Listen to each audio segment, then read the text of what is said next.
Hi there, I'm Nancy Pezu, and today I'm going to be talking to us about top organizational skills that you need to have in the workplace. Okay, so as a manager or any employee at all, we often hear that we should have organizational skills. When you apply for some jobs, especially in admin or wherever, they'll tell you that you need to have organizational skills in order to function on the job. So today I'm going to be highlighting some of these skills that you need to have and the importance on your job. So come with me on it. But before I do that, I would like to introduce myself in case you're just meeting me for the first time. I'm Nancy Ekpezu. I'm a chartered administrator, a professional administrator. I'm also a management and education consultant and a certified life coach.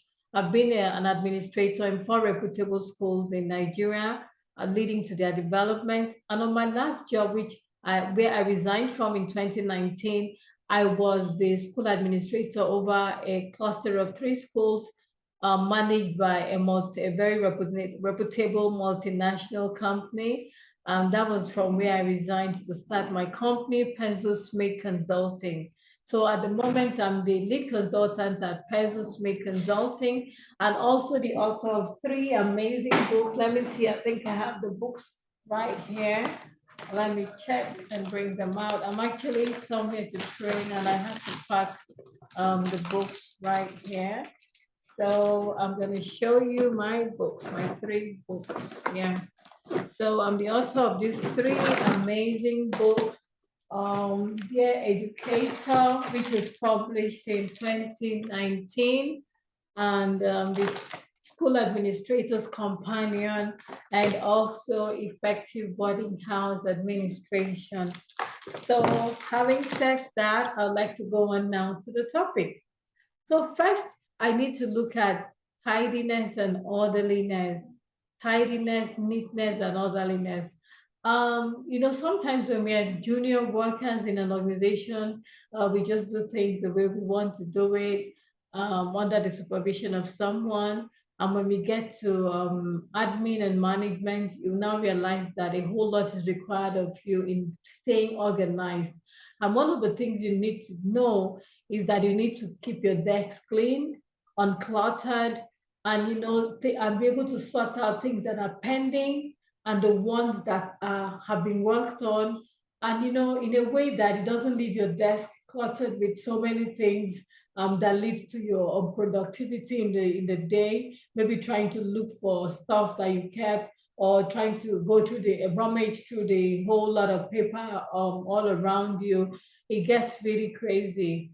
So you need to make a deliberate effort as a manager or an administrator to stay neat, tidy, and organized, okay? To stay neat and tidy. Tidy your desk at the end of every day, tidy things up. What are the things that need to be done? Sort them out. What are the ones pending?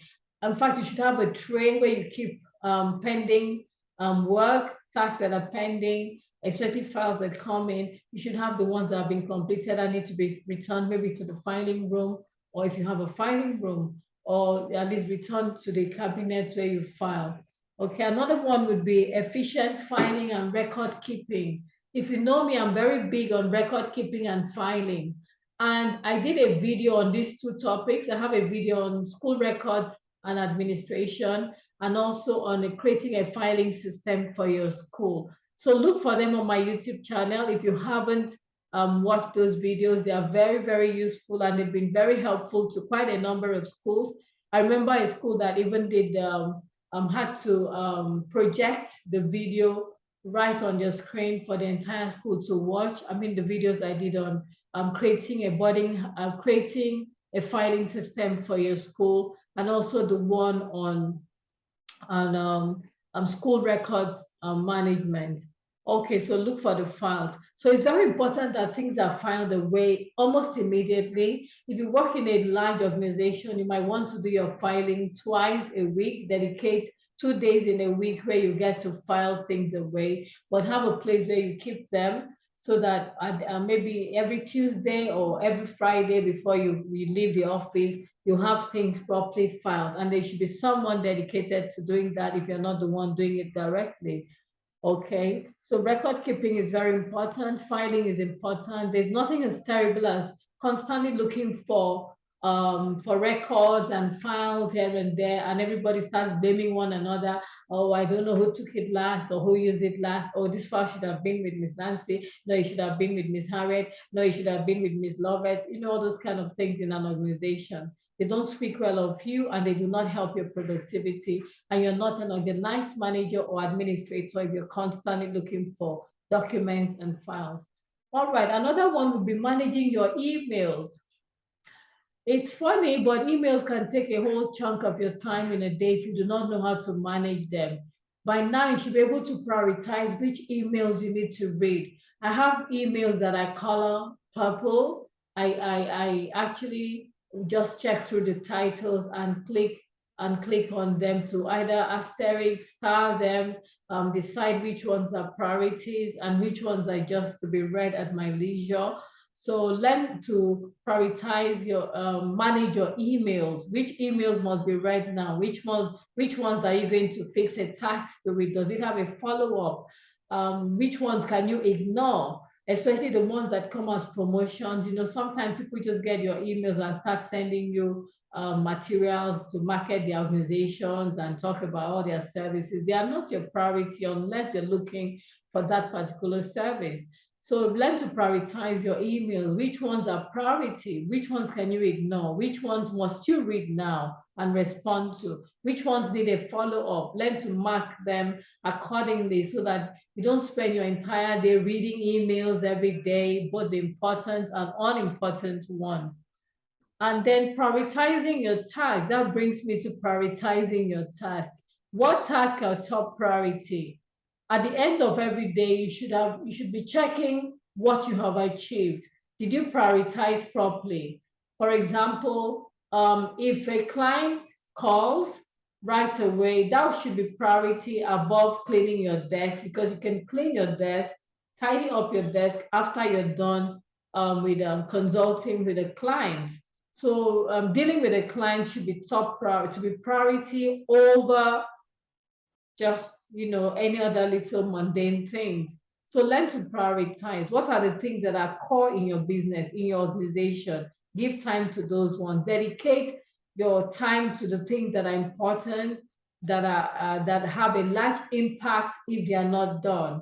For example, if there's an emergency, a child breaks his leg or whatever, that should be priority. You need to call the parents. You need to leave everything you're doing and attend to that as an emergency. There's a fire outbreak, maybe in the kitchen or whatever, you need to prioritize that, okay? Or, but there are some other things that do not need to take priority, to take your time, the chunk of your time or your immediate attention. So learn to prioritize what things are more important, what things are important and urgent, what things have a very severe consequence if they are not attended to. Another thing would be managing your to-do list. In my last two jobs as a school administrator, my secretary would usually plan my next day with me. So we would sit down and decide what are we going to achieve tomorrow, and we'll write them all down. And when we do, we now begin to tick off. And I gave my secretary the right to walk into my office and ask me, Miss Nancy, have you done this and this on your checklist? Because I had to asterisk those things that were top priority. So I had a to-do list to guide me, because when you manage a team, there are lots of distractions and disruptions that happen in the course of your day. And if you do not know how to manage your to-do list, you will have a problem. So manage your to-do list effectively and be checking off when you are done with the things that need to be done. Usually allocate time to things which have grievous consequences if they are not done, and start with those ones, and then begin to take and you know, go accordingly. Okay, that's it. Another thing would be to delegate. Being a good manager who is organized also means that you cannot do everything. Recently, I've done a few videos where I mentioned delegation. I think I also did a video entirely on delegation, how to delegate, why you need to delegate. And so right now then go to my YouTube channel when you're done with this and check for the videos on delegation. So try to delegate, try to get capable and skilled people who can handle some of the things that you cannot handle at once, but know that you're still held responsible when anything goes wrong with whatever you have delegated. So learn to delegate right and know that you cannot do everything. Another would be goal setting. Do you set goals for yourself or your position and try to achieve them? Because that's one way to stay organized. If not, before you know it, you start chasing the wrong goals here and there, all over the place. So set goals, set concrete goals, achievable goals. You remember the acronym that we use for goal setting? Okay, it must be measurable, it must be time bound, okay, and all of that. So you must be able to set smart goals. Smart, um, yeah, they should actually be measurable, very, very measurable, and they should be time bound, okay, and they should be realistic as well. So also, you need to learn project management skills. What are the skills involved in project management? So that you can, for example, maybe you have a new project coming up, you're expanding your school, or whatever. So that's it. You can, learn what resources you need, how to budget for it, how to supervise the people, how to get the job done, what time it would take to achieve it, and be able to advise every step of the way. You can also use the skills on several other things that you do in the school. Maybe you have a school development plan that you're trying to execute. You can bring in the skills to know who does what, when it will be done, the budgets needed, the time frame needed to do all of this. Okay.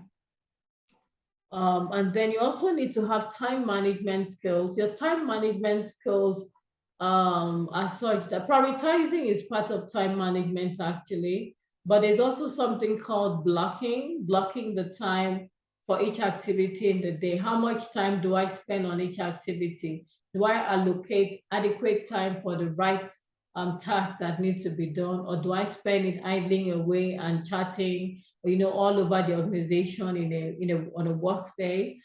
Okay, and then of course staying focused.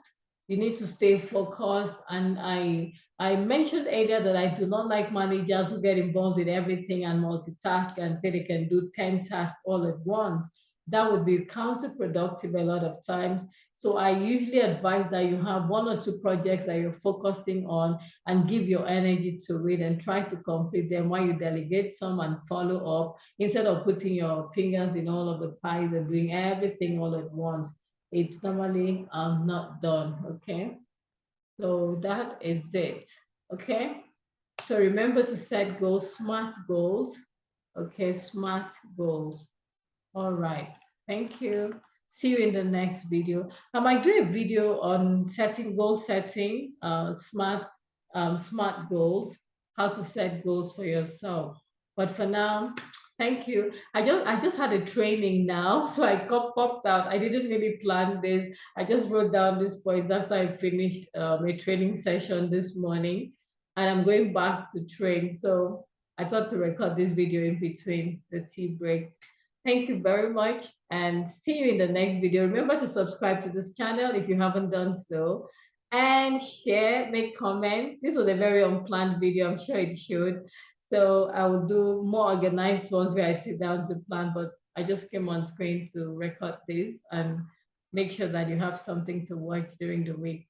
So have a great week and make sure that you subscribe if you haven't done so, and turn on your notification bell so that you'll be one of those who are immediately notified whenever I have a new video upload.